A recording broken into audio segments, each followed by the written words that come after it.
Alrighty, so the new patch is live, and we have this new free banner.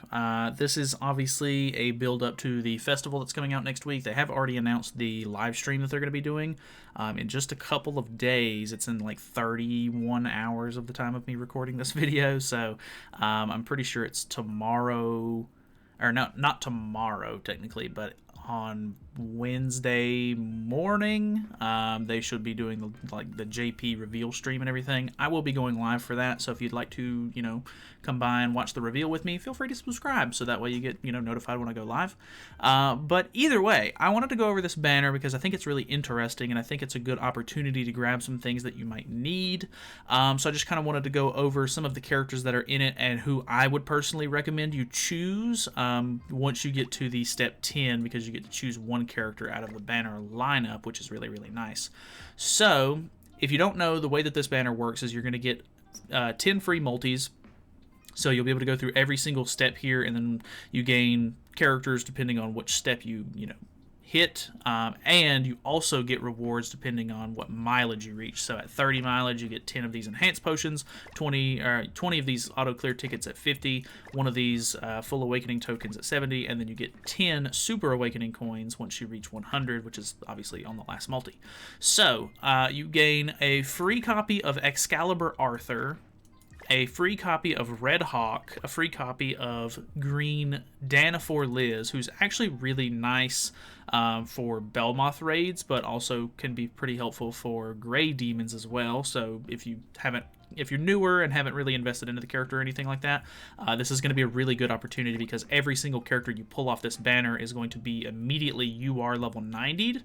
I guess the worst case scenario, all you have to do is put a couple of Super Awakening coins into her, and then you should be pretty much good to go, because you don't really need any of her outfits or anything like that. You literally just need the hero for her passive, pretty much.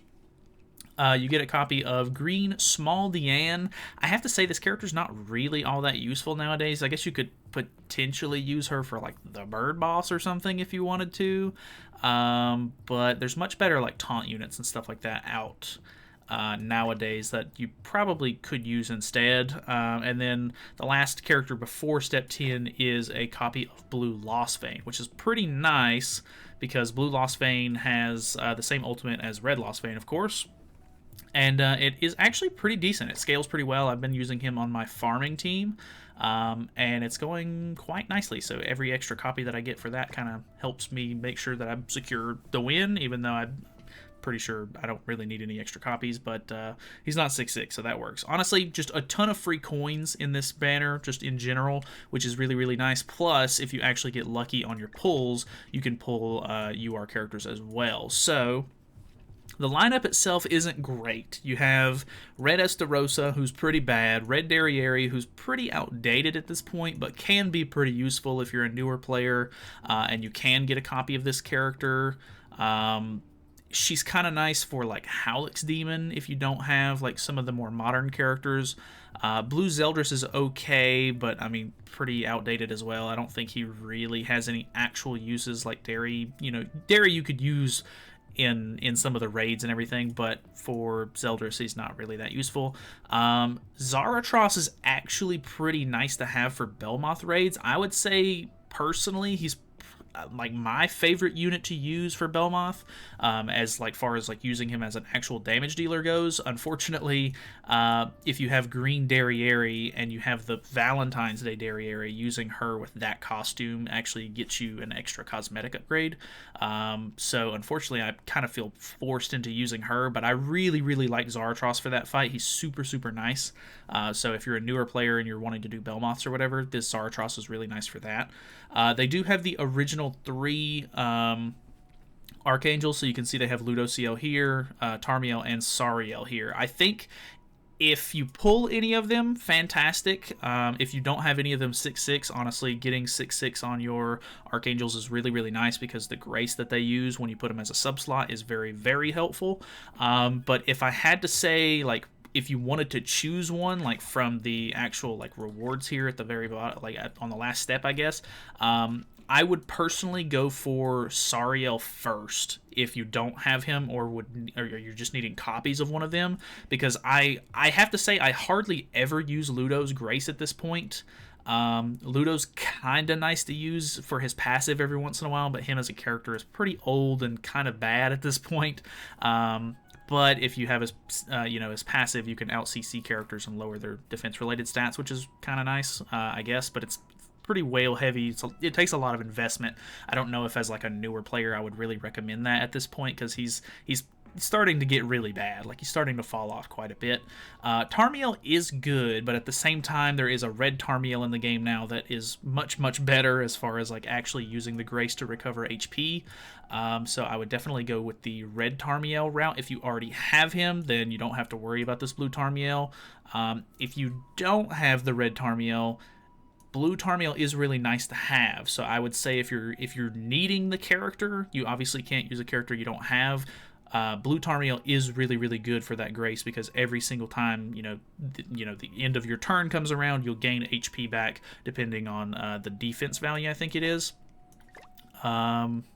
Yeah, 150% of the defense at the start of the ally's turn. So you recover a bit of HP, which is very, very helpful. It helps keep your characters alive in some of the harder activities, which is really, really great. And then Sariel is probably the one that I use the most, which is why I would probably recommend you get him and get him higher up, because if you don't know, the higher the ult level on the character, the more stats it's going to attribute to your character if they are a link character or an associated unit. So making sure that you have like a higher level Sariel can be really good for your damage dealers, so that way you can put him as the associated unit. You get his Grace, which is going to help make crits hit even harder, which is just very, very good in today's meta, because everything is pretty much going to be, all of the damage dealers in the game want to crit at that point, and if you're, supports, you're just going to be going HP defense and stuff like that regardless. I have to say, Demon Hendrickson's pretty meh. I mean, he's the only thing that he's really useful for at all at this point is if you want to use like pure AoE demon teams in the meta right now, and I think as we get more demons, this is going to be less and less useful. So not really, I wouldn't really go out of my way to get this character, to be honest. This Lilia isn't the greatest. I think everybody really wants the blue Lilia. She can be kind of helpful, and she has a very interesting kit, but I also wouldn't go out of my way to get her because there's already some better options. This Mark II Valenti is pretty old at this point, not very good. Even with the Holy Relic, she's pretty lackluster now. Denzel is very, very niche. Like, the only thing that I've seen him be useful for in the past like year is they do like a giant hawk boss every once in a while, and you can kind of use his like corrosion stance card to like gimmick your way around like beating certain bosses, which is really cool in a way, but it's very niche, not actually super useful. Sigurd is a very good unit. You can use him to sort of like buff your team pretty easily. All you have to do is put a stat decrease effect on an enemy, and you'll gain 1 stack per enemy that it's on, so you can get up to 3 attack like increases, which is very, very helpful, especially if you want to use him with like Assault Meliodas, or there's a couple of other like characters that can apply at turn 1, like Red Brunhild, or if you have the Holy Relic for Arthur, that can be very helpful. But I don't know, he's not like super, super useful nowadays. Hopefully we'll get a new Sigurd at some point, because he has a cool character, and I don't know, this one's good, but I would say probably he's like one of the newest characters in this whole banner lineup, so that probably makes him one of the best options if you don't have him, or don't have him maxed out, I guess. Thonar was free when she came out, but if you're a newer player, you probably don't have her because she's not like super common, I guess.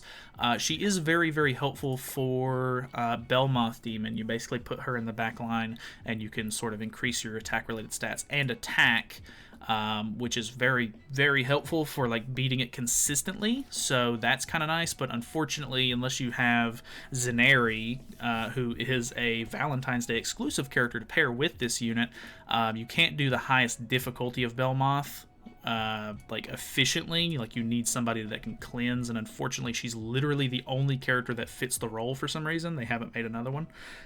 This Hauser is pretty bad. I don't think anybody has messed with him at all since he came out, which is very unfortunate. This Meliodas was probably one of the biggest letdowns of the year, so probably not worth having, but maybe they'll do something with him in the future. Maybe he'll get a decent Holy Relic or something.